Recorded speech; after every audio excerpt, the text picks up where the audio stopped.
1 Peter 3 today. 11:26.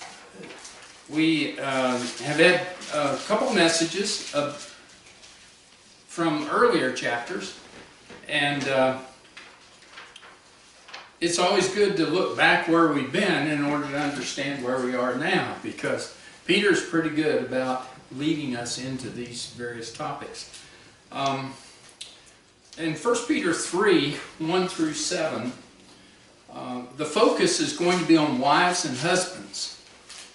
And it's good to always understand the scripture in the context in which it was written or spoken.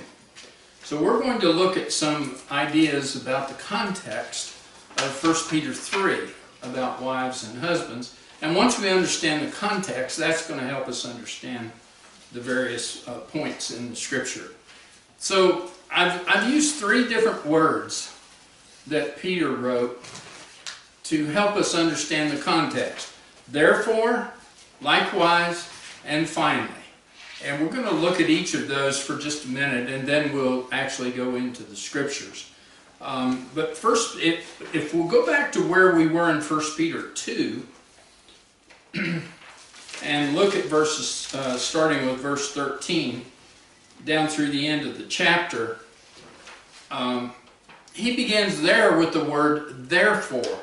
And we have always believed here and taught that when you see the word therefore, you're supposed to ask a question. What is it there for? And then we try to answer that question. Why is it there? What is it there for? And the reason he used the word therefore here is because prior to that, he talked about being obedient. He talked about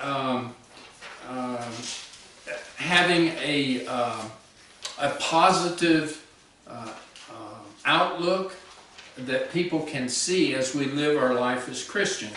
And then he began this section by saying therefore. And he talked about submitting ourselves to two different entities. One was governments. You remember we looked at governments. So you should submit yourself, and you should keep every ordinance that government has, and try not to break the law. And then second of all, we looked at a slave who would have a master. And they did have slaves back then. And the whole point that Peter was writing about is you do your best to be submissive to your governments and to your master. So that's why he used the word therefore. Now if we look at 1 Peter 3 verses 1 through 7, we're going to see another word that Peter uses to introduce this chapter. Verse 1, he says, wives likewise. So now he is putting things into context with the word likewise.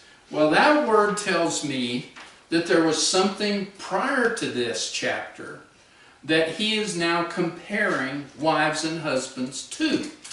So the question is, what is he talking about when he says likewise?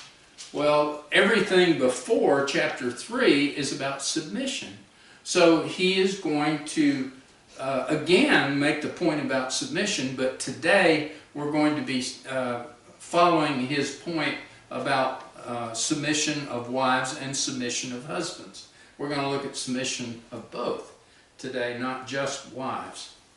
And then finally in 1 Peter 3, 8 through 12, he uses the word finally, and he's talking about, in verse 8, finally all of you. So now he is going to be talking about submission among all believers. So, but today our focus is really on wives and husbands. Now, in the first point under context 1D, I thought it would be good if we talk about who's not included in this teaching today. It'll be very evident who is included. But let's make sure we understand who is not included in 1 Peter 3. First of all, abusers, especially husbands, of wives, either physical or emotional, Those husbands, they are not included in this teaching today. There are other teachings about those men, and we'll touch briefly on it, but they're really not included in this teaching today.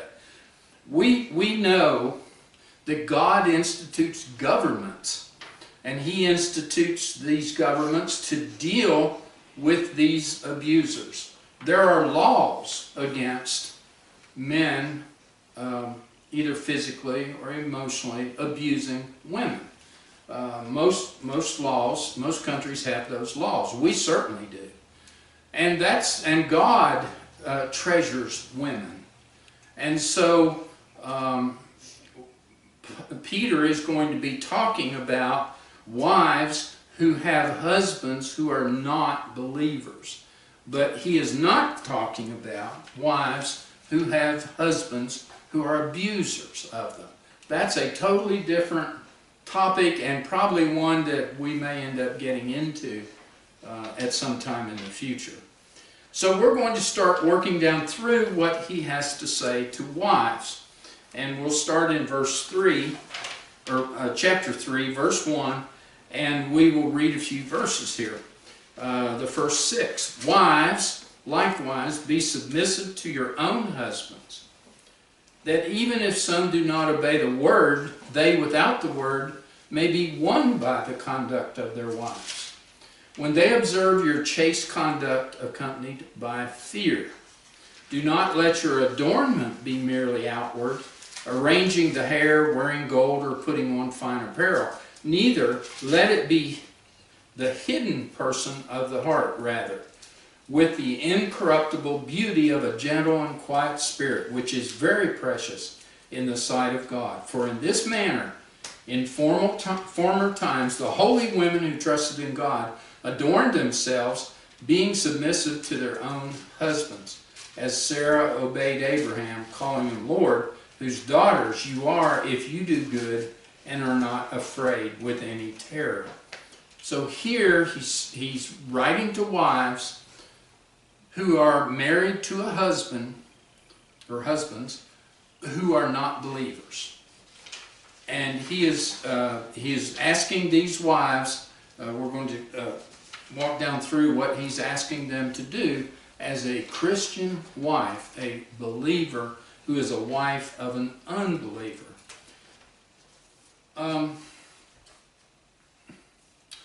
From the time I was very small, my mother took my brother and me to church. I can remember going to Bible classes, and my father never went to church. As a matter of fact, when my mother agreed to marry my father, when he asked her, my grandmother refused to attend the wedding. And she refused because she said that my father was not a Christian, and my mother should not marry him. And so my grandmother stayed away from the wedding, and actually stayed away from the marriage when it first, was beginning to be there. And but I remember as a little kid, my mother every Sunday and every Wednesday would take my brother and me, and she would take us to church. And as I got older, I don't ever remember my mother taking the Bible and trying to get my father to sit down and go through the Bible with her. I don't ever remember that. But I do remember my mother always talking well of my father. She always did the kinds of things that he needed help with. He had his own business, and sometimes she would help him with the books and things like that. But she also was very careful to take care of anything that he needed around the house. She kept a nice house. He worked hard all day, and he would come in after the sun went down. Actually, he was a building contractor, and he built houses and sold them. That's what he did. But never went to church. Never. And I was 8 years old one day that I remember very well, and my father left to go get a haircut. And when he came back, his hair wasn't cut, but it was wet. And I still can hear my mom saying, "George," that was his, "George, why is your hair wet?" And he said, "You didn't get a haircut." And he said, "No, I didn't. I went down to the church where you guys go on Sunday, and I went in and found the pastor, and I sat and talked with him, and I decided that I was going to accept Jesus, and he baptized me today after I accepted Jesus." Now, from that day forward, we all went to church together, even though he had never been to church with my mother or us. But I know that what we're reading about here in 1 Peter 3, where he says that even if some do not obey the word, that means even if, and we're in verse 1, even if husbands do not obey the word, they haven't accepted Jesus, they without a word, and they're talking, now he's talking about the wife, without the wife saying a word, may be won by the conduct of their wives. And I know that's what happened with my father. And so, you know, there are situations where it's not that way, where it's the other way, where it's a constant, you know, and you, what do you call it? Nagging? And it actually pushes an unbelieving husband away sometimes. Now, Peter is very careful to say that they observe the wife's chaste conduct accompanied by fear. That word fear means respect. What that means is they might not have accepted Jesus, but the wife shows respect to the husband and treats the husband with respect and loves the husband. And that work by that wife can convert that husband to Jesus Christ. Now, this was a situation back then because there were couples, obviously, before Jesus came along. They weren't believers, but when Jesus came, in this case, the wife became a believer, but the husband didn't. That can cause some issues. If the wife doesn't do what Peter's teaching here. And look also in verse 1, he says these wives with husbands who aren't believers should be submissive to whose husbands? Your own husbands. You see what the temptation is. If a wife is married and the husband is not a believer, the wife may go toward another male believer in order to either talk about her situation or seek guidance or help her make decisions. And now what that wife should be doing is coming to the church, and the pastors and the leaders there in that church will definitely reach out and try to help her. But Peter is talking about her going to another husband, and that's a dangerous situation. And so that's why he tells her, you go to your own husband. And so when they observe your chaste conduct accompanied by respect, they will be won by the contact of the wife's actions. And then he talks about the wife, and he talks about how she looks. Do not let your adornment be merely outward, arranging of the hair, wearing of gold, putting on fine apparel. He's not putting that down necessarily, but he says don't let your adornment be just what's on the outside. Okay? Now back then, you know, a prostitute or someone like that, they would dress up to attract men's attention. And that was the only reason they would do that. But he's talking here about a Christian wife who wants to be appealing to her husband, and so she adorns herself outward. But look what he says in verse 4. Let it be the hidden person of the heart with the incorruptible beauty. Now he's going to talk about what really should be there to attract the husband. The beauty of a gentle and quiet spirit, which is very precious in the sight of God. So you've got the heart, which is gentle and it's quiet, and as Peter says, it's also submissive to the husband, trying to do what the husband would like to be done. So the apparel, the way that the wife looks is not just outwardly, it's inwardly. And that's what God's really looking for. For in this manner, verse 5, in former times, holy women who trusted God adorned themselves. But he also goes on and says, and they were submissive to their own husbands. And he gives Sarah and Abraham as the example for us. Now, he doesn't just stop with the wives. He also talks to us men and to the husbands. And in this case, he is talking to a believing husband. We can tell that from what he says. Let's see his advice to a believing husband. Husbands, likewise, now there's that word likewise again. So he's referring back. Well, likewise to wives was talking about submission. Here in verse 8, likewise is also talking about men and their submission. Finally, all of you verse 7, husbands, likewise dwell with them with understanding, giving honor to the wife.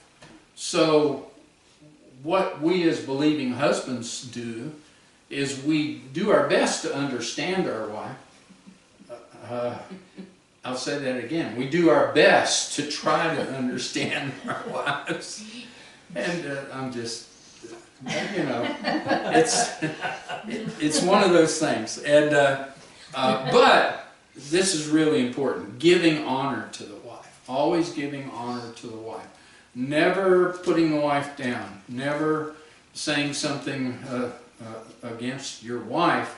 And the place that a lot of men struggle with this is a bunch of men will get together and they'll start talking, and before you know it, they'll be gossiping about their wives, and you don't want to. We don't want to do that. We want to honor our wives in every circumstance we possibly can. And then he says that the wife is the weaker vessel. Now, there are women today that don't like this scripture. As a matter of fact, there are women today who say that this entire chapter only relates to back then, because that's how women were treated and thought about, and does not apply to today. Well, if you look at the way Christians, a wife who's a Christian is treated in the scripture, you'll see that a Christian, a woman is elevated among Christians. Men elevate women and honor them and try to help meet their needs if you're a true believer and you're a husband or a man. So the weaker vessel is talking about things that the wife cannot do by herself, okay? And Tina and I have worked it out where we don't hesitate if she says, I need help with something. You know, I can't do this, then I'll do it. So we're both, look at the rest of this verse, we are both heirs together of the grace of life. So women are, as far as salvation and heirs with God, we're equal. We're equal. There is no bond nor free, male nor female, Jew nor Greek in the Lord. Everybody's level, and that includes women and men. But as far as a marriage, the wife is to be submissive to her husband, and the husband is to love the wife and be willing to give his life for his wife. Okay? And then he ends with an interesting statement, talking to men now, that your prayers may not be hindered. So he is reminding us as men and husbands that if we don't, if we aren't this way to our wives, with our wives, our prayers can be hindered. It's amazing that can stop our prayers from being heard and God taking our prayers as men. So it's very important that husbands honor, that husbands understand, and that husbands understand that we're heirs together with the women. Now, what about women who have lost their husbands and they are widows and they are in the church? Okay, this scripture is obviously not applying directly to that situation, but there are some things in here for women who have lost their husband and they're widows. Talking about adornment, outward and inward, and having a gentle and quiet spirit, precious in the sight of God. These are characteristics of a woman who is a believer. And so there are some things here that apply. But who becomes the widow's husband in a way? Jesus Christ, of the Christian woman. And you look to Christ as your husband. Now, you also have the church that you can look to. Just like a married woman can look to the church. So Peter is teaching us some very practical things here about wives and about husbands. He ends this chapter by, in 1 Peter 3, verses 8 through 12, talking to all of us, no matter who you are. You're all believers. And this is what we'll end on today. Let's look at the points that he tells us we should be paying attention to. Number one, be of one mind. It is easy to not be of one mind. It really is. There are so many things pulling on all of us, you know. And people, everybody has different ideas and different ways of handling things and different personalities and all of that. What is this one mind that he's talking about? Well, he's talking about the mind of Christ. The more each one of us has the mind of Christ, the more we are one mind. And that's what he's encouraging us to do. Now, how can we help this happen? And he gives us some suggestions here. So let's end on these. First, have compassion for one another. Have compassion for one another. Okay? It's easy to see a situation and tell somebody you're going to pray for them, but it's something else to not only pray for them, but to step out and do something. You know, have compassion.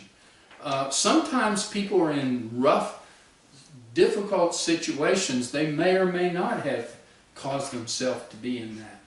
And the tendency in the world and in the flesh is to say, well, Gary put himself in that spot. You know, there's a saying that the world has, and it's kind of a bad saying, but it says, you know, if you made your bed, you lie in it. You know, if Gary made his bed, let him lie in it. You know, well, in the church, that's not compassion. That's not Jesus Christ and his heart. So one way we're of one mind is we have compassion for one another. we ought to be able to express that compassion. Not only I should be able to express it, but you should be able to accept it and show it. And it goes both directions, see. The next thing he says is you love as brothers. What he's talking about there is you love as if you're flesh and blood. You love as if you were born brothers or sisters, you know. Your family is what he's saying. Act like a family with each other. Then he says, be tender-hearted and courteous. Tender-hearted and courteous. That means we're willing to overlook some things. That means we're willing to accept some things that we might not agree completely with.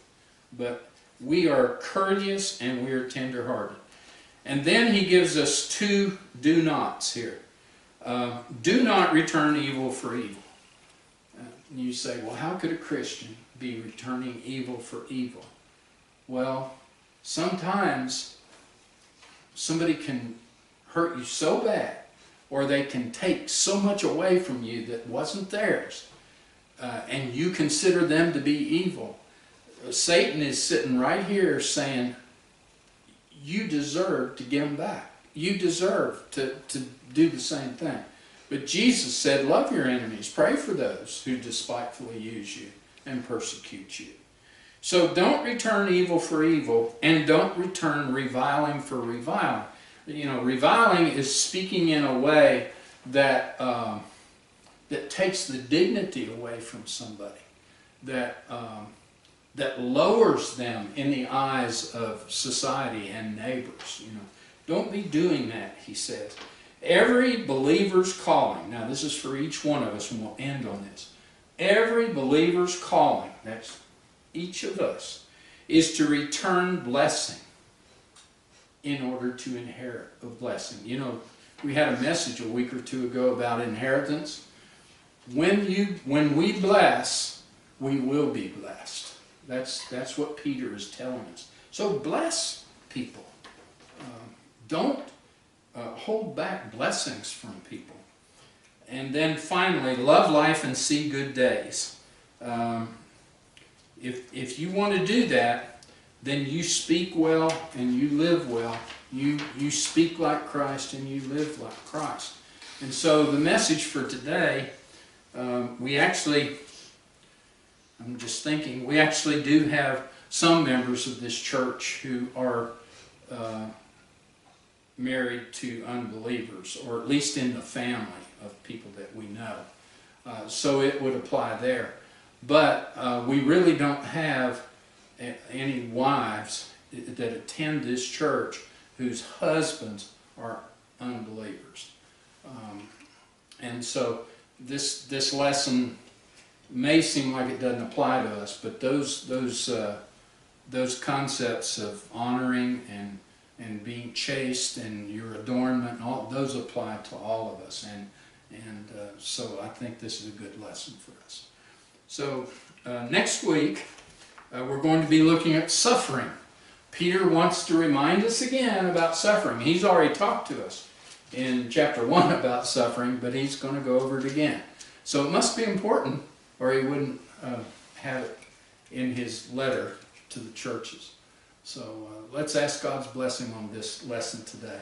Father, you made us either man or woman, and most of us here in this church, we have had the experience and are having experience of marriage and relating to a man or a woman.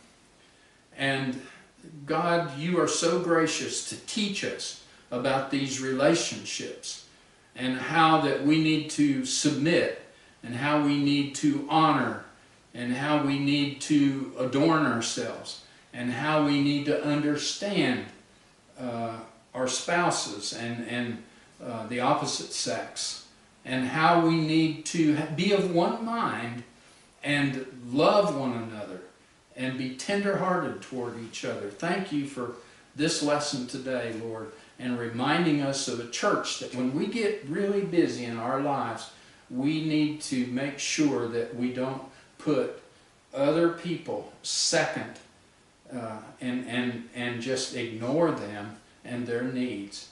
And thank you for teaching us about submission in this church. We ask for opportunities to share this message this week with others. In Jesus' name, amen.